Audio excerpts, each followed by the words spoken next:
Hey guys, this is Nick Christmas from Mob Tales. Hope you guys are doing well. I know we haven't been around for a while. We've been on a little bit of vacay, like most people do during the summer. And so we're gearing up for a new part now. Um, Today we got a interesting guest, Billy Zanghi, who's in Vegas at the moment, who grew up around a lot of the Philly guys, and his family has some. He's got some mob blood in him a little bit with his past and his family. So we're going to talk about a little bit about his past, some of the guys in his family that were involved, and then talk about guys that you kind of met in the neighborhood. So Billy, thanks a lot for coming on the show. We appreciate it. Appreciate you having me. Thank you. Well, Billy, I'm going to just throw in a couple of names here. Maybe you can help us out here with a little bit of information. There's one character that comes up a lot uh, with the Zanghi last name was Anthony Sal Zanghi. We used to call him Muskie. Right, definitely. And I'm sure you know who he was, even though he became a rat later on. Right. Uh, he ratted on some guys that were shot in the town of Philly. This is around 1930. It's around the 1930s, around that time. Actually earlier than that, because I think he he passed away in 1934. Yeah, my So, grandfather's brothers. Yeah. so Yeah. they were your grandfather's brothers. Okay, so maybe you can give us a little bit of a background on that. Well, Muskie and Joe, they didn't want to take any BS from the Sabella, who started the Philly mob. So Right. they would go back and forth, back and forth. And then finally, Muskie and Joe, they pulled a maneuver and they did something to the Sabella faction. And then unfortunately, they came by and then they killed Muskie. And then he turned out to be a rat. But that was my father's father, my grandfather. That was his two brothers growing up. So when I grew up in South Philly, in my teens and everything, I always used to get the nickname Muskie because they knew about my family and, the history and stuff. But they were fearless. My grandfather used to tell me little tales. I was a kid. I mean, I'm 55 now. But as I got older, and my father, when he was alive, may he rest, he used to tell me all the stories about everything, about Grandpa and his brothers, and how they were fearless and what they had to do to survive. Well, yeah. I mean, like I said, Anthony was involved in some kind of a exactly with the Sabellas. There was two guys. I think it was Vinny Cocozo, I believe his last name was, and there was another gentleman. I can't remember his name off the top of my head, but I think Vincent was one of them. That was, I think it was one of the shooters, and Joe was involved, and um, and so was Anthony. Again, Right. this is against the Sabella crew, like you just Oh said. boy. For a lot of people who may not know, Sabella family was the ones that kind of originated that were the power in South Philly at that time. Yeah, This is they like around started the mob. Yeah. yeah, it was around the 1920s, 30s in that area. Yep. Uh, this is way before names that were a lot more familiar to a lot of people, like Nicky Scarfo and Angelo Bruno and Philly and Eddie and Phil Narducci, all these other guys. Those guys used Um, to have coffee all the time at the house. My mother I would was make gonna, I was meatballs. gonna, yes, I was gonna get to that actually. Yeah. Um, so, considering the fact that, so no, no, so your grandfather, so was your grandfather? These are grandfather's brothers, correct? My father's brothers. So my Right. father was William Zanghi Sr. My grandfather was Vincent Zanghi. And these are his two brothers who fought fearlessly to hold their position against Isabella way back. Yeah. Well, was your grandfather involved as well or no? Oh, of course. Of course. Between him Good. and his two brothers, you know how they say they got rid of 1,000 bums. But it goes back and forth, that's the life. Yeah. Well, Yeah. your father never got involved in the life, as far as I know. My father was never a mate guy. My father worked 46 years, 7 Up bottling company, but my father was always around them because he went to school with them. Joe Sincaglini, who had the 3 sons, Joey, Mm-hmm. Johnny, and Michael, phenomenal guys. Johnny's still with us. Unfortunately, I was working the day at the saloon. It was 1993 when Mm-hmm. Michael and Joey just left the restaurant to go back to the clubhouse. And that's when John Veazey and Philly Coletti drove by and they start shooting. And that's when Michael got killed, unfortunately. But my father grew up with Phil Testa, Angelo Bruno, and I'm sure he did little things that I didn't know about. He always provided for us. But the big thing, the kicker was he came home one day in a limo with Frank Sindone. And my mother said, it's either him or me. So he chose my mother. And then Frank Sindone, as God's my witness, I was a kid. They found him in a trunk like a few days later. Because, that's when Nicky was coming up and he was getting rid of Mm-hmm. everybody. Yes, he Yeah. was. Yep. Yeah. Well, now, you growing up in South Philly's always been known as a tough neighborhood, Yeah. very Italian. Right now, it's not so much anymore, but back then it was big time. You're 55, I'm 60, so we're not much different in age. Right. So, um, so South Philly, like I said, was Angelo Bruno territory for a good 30 years, as he was known as the docile Don, who was very good Phenomenal. at. He was great at negotiating. He was Yeah. excellent at avoiding violence, and he was a good boss for a long time for South Philly. Um, Now, when you were a little kid, did you, growing up, with your father, of course, did you have any kind of interaction with Angelo Bruno? Of course, because we lived at 718 South Hutchinson Street. St. Paul's School was right a hop, skip, and a jump right down the road. So Mr. Bruno all the time was over in the morning for coffee, BSing with my father before he would go to work, talking to my mother. My mother would make breakfast, but 9 out of 10 times, Philip Testa was with him. And as things, progressed, then Nikki used to come around because my mother went to school with Nikki. So as a kid, I mean, I seen them all. But when I got into my teens, that's when I would see a lot more of Salvi Testa, after his father passed away. And he always used to say, hey, Zang, them guys would be on the corner. Johnny Chang would be on the corner hanging out. But, at the time, as I got into my teens, that's when Stanford tried to make his position known. But, Mm-hmm. Joey and that crew, forget about it. They weren't taking no BS, and they just went right at him. That's for sure.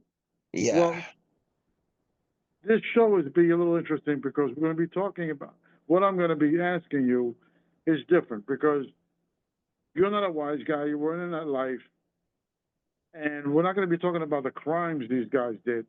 sure. We want to know how they were as people, as how they were as a person, like The best, their the best. character, their attitude. Like, for example, if you can give us an example of your, let's say, hanging out with Salvi Testa. What was Salvi like hanging out with him? Like, what was his mannerisms? Give us a different point of view rather than the criminal side, the human side. Salvi Testa, may he rest, passed away 1984. It was Mm-hmm. November 15th, I'm pretty sure. No, I'm sorry, it was September of 84. He was only 28, but we were a difference of 13 years age wise. But he would hang out with all the kids in the neighborhood when he would come around. Because a good man, Russell Conti, owned a corner store. That's where they would come and play cards. And a lot of times, Mr. Gotti and Sammy would come down too and see them on the corner. Because there was a good neighborhood, Hutchinson Street. We used to have jackets, Hutchinson and Catherine. But Salvi was good as gold. Would do anything for any of the kids, any in the neighborhood, anybody in the neighborhood. A decent man, a good guy, just like they all were. To our families, to friends, everybody got along. There was never no problems. If somebody stepped out of line who wasn't doing what they were supposed to do, Then somebody would Mhm. throw him a beating and then they would straighten up. But Salvi, amazing. And, to this day, my heart still bleeds for him every September when it comes around because he gave his life for Nikki. He got shot right on 9th and Christian. They Mhm. drove by, they almost took his arm off. And then after that, because he broke off the engagement to Maria Molino because he was with someone Mhm. else. Then, then all the treachery came out. And then Nikki, for some reason, got thinking he was going to take his position, which I don't know how that ever got in his head. Instead of saying this kid's like a son to me, and then then that's what happened. But Salvi was great. I just wish in my heart at the time, you know, wish she would have known, or that day when they took him to the candy store. I wish Joe Mhm. would have told him, said, Sal, you know what? Let's get out of here. We'll talk about this. And they would have went down in a blaze of glory, you know. Well, so outside of Salvi, you being around him and hanging out with him a little bit. Um, what about like other people? I remember you mentioned that you had a lot of people used to come by your house because they were friends with your dad. You know, Yeah, even Nicky Scarfo or Philip Leonetti or Philly Narducci. all Um, the time. Now, when these guys came over, they came to your house, right? I mean, Family. It's like family. what were they? I mean, what I'm saying is, what were they like? I mean, what were their? Just like if we were sitting down there having a conversation, calm, their demeanor was calm because it was like a peaceful position for them to be in. No drama, no stress. They knew my father, they knew my mother. My uncle Anthony, I used to call him Gugu, had to hang out on 7th Street. So it was kind of like when them guys would come over and my mother would make pizzelles and make lasagna and hang out and talk about this and that. Then it was nice. They were phenomenal guys. But on the back end, when they had to do something, when Nikki was in charge, of course, Nikki would let it go. We would never let nothing go. Years will go by until the person who he said's got to go will go. I mean, I remember when they beat Frankie Delfonso up right around the corner, broke his bones, Salvi and Gino Milano. I mean, it's all public knowledge. It is what it is. We were kids. And then a few years later, they end up killing him because he didn't want to pay the tribute. But anybody that came through the neighborhood, and growing up, when I worked at the saloon, the best time of my life, 90 to 95, I was 17 up until 22. When Joey was going against Stanford, they were in the restaurant every day. Joey, Michael, Steve Mazzone, George Verghese, Marty Angelini, who now runs the place. Phenomenal people, beautiful people. I can't even tell you what they did for my wedding when I got married in 92. I mean, just gifts and, his Zanghi, we wish you the best. But they were protecting something that their fathers growing up fought, and they figured Stanford had no right to be involved. And that's when they went at him hard. I would have get back and go have a cheesesteak at Joey's place. So Well, you growing up around these people, as I did when I was a kid. yeah. Um, Different crew, of course, not New York guys, not Philly guys, but being that the case, a lot of times these guys they try to like maneuver and get you in, get you involved. Hey, Billy, listen, you can make so much money doing this and that. You don't have to break your ass. You don't have to do a 9 to 5. Did that ever happen where they tried to, or did you ever have even a slight thinking like, you know, to be involved with these people, and Nick, not just in a friendly way, you know? Nick, you know what? If it wasn't for my father, may he rest, that's the path I probably would have took. I did plenty of errands, plenty of pickups, worked the phones on the weekends growing up with the football, a lot of odds and ends stuff. And I Mhm. felt, when Joey was running things and fighting against them, I mean, when they would come in, the trust was there because they knew who I was and who my dad was and who was always over the house, especially Chucky, may he rest his father, phenomenal guy. And his mother, Rita, used to be over Oh, all the time. oh, Chucky Merlino, you mean? Yeah, beautiful Yeah, man, beautiful man. No matter what they say about him, good as gold. But look at all the things Joey had to go through, and now he's finally out clear. He's got a nice cheesesteak business, minds his business. It's lines are out the window. But yeah, plenty of times, plenty of times. But my father said he used to call me dad. My father, he says, Dad, he says, just stay on the outside.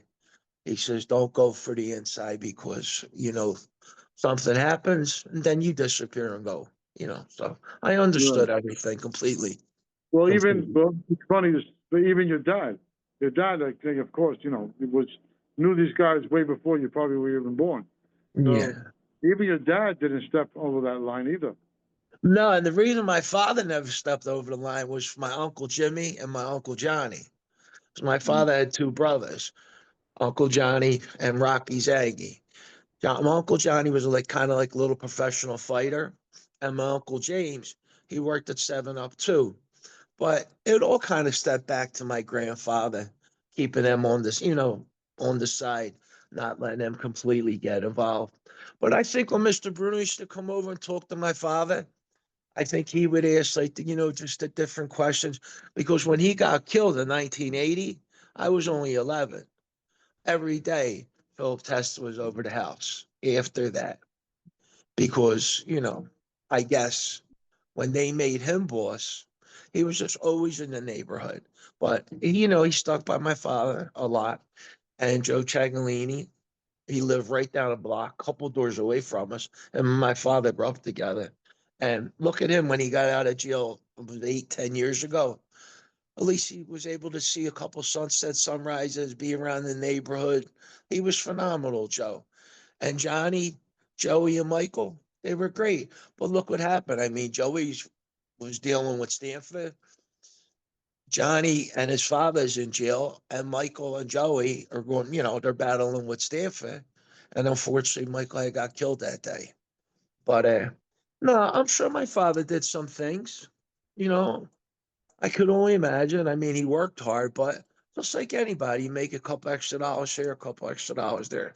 That's why when I was at the saloon, everybody, it was a beautiful time because you could have done little things with them or for them and not have no problem because you were never involved in big things, you know. Right.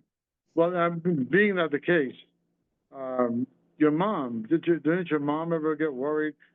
Oh, tell your dad, like, oh my God, don't let Billy hang around with these people. They're good people. We love them, but we know who they really are. Didn't your mom ever like sit you down and say, Billy, no, don't do this, don't do this, don't do You that. know, Be careful. Nick, I had the best childhood, best aunts, uncles, cousins growing up. Well, my mother, she just let me do my thing. My best time back east, other than being my childhood, was when I worked at the saloon. There was a lot of money being made, a lot of important people coming in, and when the guys came in every day, it was a nice, nice thing. And like I say, when Joey, the whole crew came in, they used to come in for lunch, walk back to the hangout. And that day, that crazy Beasy and Coletti, they seen him and they had the contract to kill Joey and Michael. And they got Michael that day, and Joey got shot too. He was lucky he made it. But you know what? Joey's fearless, but the best guy in the world would do anything for you, just like them all. But if you do something that you're not supposed to, and you get on the wrong side of the fence, Mhm. and the head guy says it's time to go, you go. Like when Nikki with that Delfonso thing, goodbye. Salvi, goodbye. I mean, how many did he put? Yeah, He had a Nicky yeah, was nuts. yeah. He Nicky was was tough, but not your normal boss.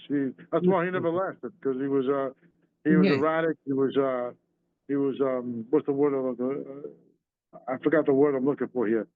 He just didn't trust nobody. He was, you know, unbelievable. Yeah, yeah, he was. I forgot the word I'm looking for, but he's somebody that didn't trust no one, no matter what. He was always but nervous, always worried, and he never had any facts to back it up. He was just like, okay, this guy's a rat, take him out, whatever. There was no real rules. Now, well, They were banging his ear over Salvi. Salvi's doing this, Salvi's doing that. He broke up with Maria, is disrespectful. And then all of a sudden, Nicky in his mind's probably saying, what's he going to try to make a move on me? Instead of realizing when Nicky was in jail, he fought that Riccabini war for Nicky. And Salvi's crew, Gino Milano, Tori Scafidi, all those guys. Excuse me. He had them right by his side. Whatever they needed, he needed was done. And then when Nicky came home, you see it right. Who was the first person to pick them up at the airport? Chucky Salvi. Merlino, Yogi Merlino, Philip Leonetti, and Salvi is right next to him. But a Hmm. few months later, they lured him to the candy shop, but they were trying to kill him for how many years? It was horrible. Yeah, crazy thing. If that's, I said, if you only knew. I mean, Joe's out now. Joe was a good guy. He was always around the neighborhood because I was his best friend, Joe Punch. You know about Skinny? No. Mhm. Joe Is that about, Punjator. oh, Paggiatori. Okay. Yeah, his best friend. But look up at the position they put him in. If you don't lure him here, then your whole family's going to be dead. But I just wish he would have told Salvi, and they all would have went out in a blaze of glory. You know. Yeah. So Well, currently, in your opinion, being from that neighborhood, Skinny Merlino, who's now doing his own podcast or whatever. yeah. So a lot of people are confused. Like, is he still involved? Is he not involved? It's really confusing because the guy never, he's not, what do you call it? He's not on some kind of deal with the government or anything. Uh, and he's not, he didn't quit. You don't quit the mob. There's no such thing. No, So, once you get the button, you get it forever. But he's just living his life. He fought the wars. He came out ahead. He's an entrepreneur. He does his podcast. He's a phenomenal, let me tell you, the best, the best guy. Just great, great to be around. But that's what you need growing up because I had friends like that, of course. The ones that that would die for you. They wouldn't even think twice. And out Vegas, it's different. I only moved out to Vegas because of my sister was out here. And I came out here in 95 and I worked at Bally's. I ran beverage for almost 25 years and retired in kind of like 20. And now I just run a couple local bars here and there. But I miss the South Philly days and those guys back there. Because when you were with them, if there was any problem, forget about it. You know, yeah, exactly. Yeah, exactly. Same thing here in New York. right. Um, well, personally speaking, from your point of view, now that you've been gone for so long, and you're up to date on what's going on over there. Supposedly, Joey Langambi is the one who's running things now. Supposedly, Uncle Joe, good man. Man of uh, respect, honor, loyalty. if they have any power anymore over there, they've been pretty much depleted. Do you think, in your opinion, they have any type of power base whatsoever any left in South Philly? The South Philly mob will always be there. It'll always be handling things, doing what it did for 100 years. But I think now they recruit and they got guys that are more schooled on the old time ways and not just like before, like they had kids, like Nicky would recruit kids, that would go out and get drunk. They didn't know where to be, they didn't know what to do. Now I think Hmm. it's a little different. They just want more mature, more schooled and savvy on the ways of Omerta and the life that it should be. I mean, if I went back home, I'd probably start answering the phones for football season. So, you know, I would slip right back into my good life and friends. Yeah, definitely. Besides the Italians in that area, because me being Greek, I knew there was a Greek crew that used to kick up to Angelo Bruno. Uh, Mm. they were in the South Philly area too. They were Harry Petros and Steve Burros. They ran the meth trade in Philly. Yeah, Chelsea Boros, big man. Right. Yes. Yeah, Steve Burris is how most people know him. But Right. yes, Nicky killed both of them. Yeah, of Because, course. yeah, because when Nicky came into power, you know, he was hitting everybody else for a bigger street tax. Right. And the Greeks told him, and no, listen, they told him to go screw himself. They said, we've been paying this much, we've been paying, kicking up to Angelo all these years. Now all of a sudden you want us to pay more. No, we ain't doing it. So Right. Right. The Greeks had balls to talk to him Well, like it's that. just like the Rickabinis. They didn't, little Yeah, Harry, he didn't want Riccabini no too. part of, he didn't want no part of Scarfo. Forget about it. And, you know, they were going back and forth constantly. And Salvi fought that war against them while Nicky was away. You know, he almost lost his arm. Mm-hmm. Another time they tried to shoot at him right from the car. So you would figure, like Phil used to say, take care of Salvi as your son. And that's when they were all, when I was growing up, you would see that they were all together. But I don't know. I guess Nicky, he made a bad judgment call with Salvi. Yeah, Yeah. I get that. Boy, they made a bad judgment with a lot of people. Well, Um, definitely. Yeah. when you forget about it, it's ridiculous how many guys he whacked for no reason. Yeah. Uh, but even Harry Riccabini wasn't him. I think it was him and his brother. Uh, they were pretty tough cookies themselves. They weren't a pushovers. That's for Right. sure. Right.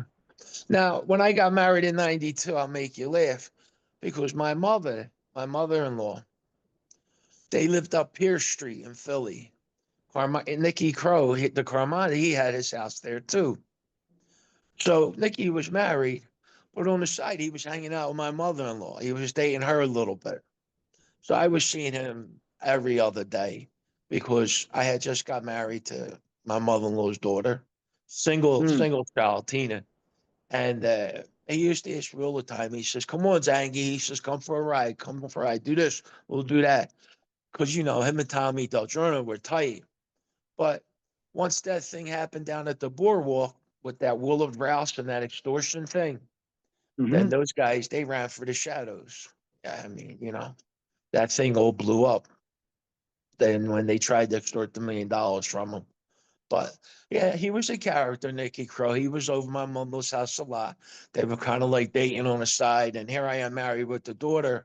But that's when we decided to move out this way, and he went into witness protection. But yeah, he Yeah, was he flipped. That's right. Yeah. yeah. But growing up, you know, Cuz's restaurant right on Christian Street, Yeah. uh, Mr. Bruno used to eat there every night because Tommy Del Giorno owned the joint. And that night, when he passed away in '80, Stanford took him home. He rolled the window down, and you know, there goes that. Mm-hmm. Yeah. Yeah. So Yeah. Well, it's a shame. yeah. Last of the big timers. Uh, and the biggest thing that I still in my mind today that they thought that they would have gotten away with it was after Bruno got passed away and then Nicky. But what's his name? The one who the one who plotted against Phil Testa. Oh, so Chicky against Phil Narducci. Testa, Chicky. Yeah. chicken Chicky audition. Narducci. He recruited that pizza guy, Rocco Marinucci, and then the kid from Bookbinders to build the bomb. Then they planted it under the steps. And the steps, right. Right. But those two guys, that Marinucci and that kid from Bookbinders, they must have had delusions of grandeur because eventually it all came out. And you seen what happened to Marinucci. They dumped him right off on 8th Street. And Salvi, even to this day, it's still out there that they couldn't, he was beaten so bad that they couldn't light the firecrackers because they wanted to show, because that's what killed the father. But then the kid from Bookbinders, they already had him. They grabbed him fast, put him in witness protection. And that was the end of that tale. But yeah, Yeah, that pretty much. was nuts. Yeah, well, once Nicky gave the go ahead, Salvi went after killed the father. I mean, you know, Chicky right in cold blood, and you know, I used to see Philip around a lot.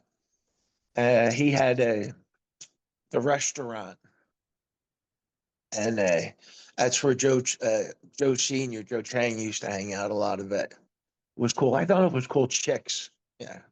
nice spot, but I don't think it's there anymore. Uh, Yeah. well, there's one guy I know very well, who's a good friend of mine, who's doing time. He's doing life, actually. His name is Nicky DiPietro. They used to call him Mm, Nicky Slick. right. And Nicky Slick was under Stevie Mazzone. Right. He was in his crew. And he's away doing time, unfortunately, for a crime he didn't commit. And like I said, he was around those guys. I'm not sure if you know the name, if you heard of it, but Oh, of course I see pictures of him. Absolutely. Yeah. Never met him personally, but I did see pictures of him. Yeah. ah, okay, yeah, he was around those guys back in. He tells me a lot of stories about those. Uh, but he tells me more about. I'm sure you know the street, 10th and O. Oh, sure. 10 Oregon crew. Yeah. Right. Yeah. Yeah. That's where Yeah. he came from, that crew, before he got involved with Stevie and all them. Well, Johnny So, Garbarino, he was one of the guys. I went to Bishop Newman with him. So now he's hanging out at Joey's. It's a cheesesteak place because Johnny's been fighting. They got him like putting him in some fights, like kind of semi-pro. Yeah, yeah. The um, 10th and Oak Pro. That was crazy times. yeah, Yeah. I heard. Oh yeah, and even the tourists. I mean, Louis Tour used to hang out with him all the time. But you know, they didn't want nothing to do with him, and then they popped the father when he was going to go right to court. And Rocky Tour, and another one, tough as nails. But Scarfo, when he had everything in order, nobody would dare challenge him. Yeah. Yeah. Well, 10th and O would challenge everybody. They didn't care.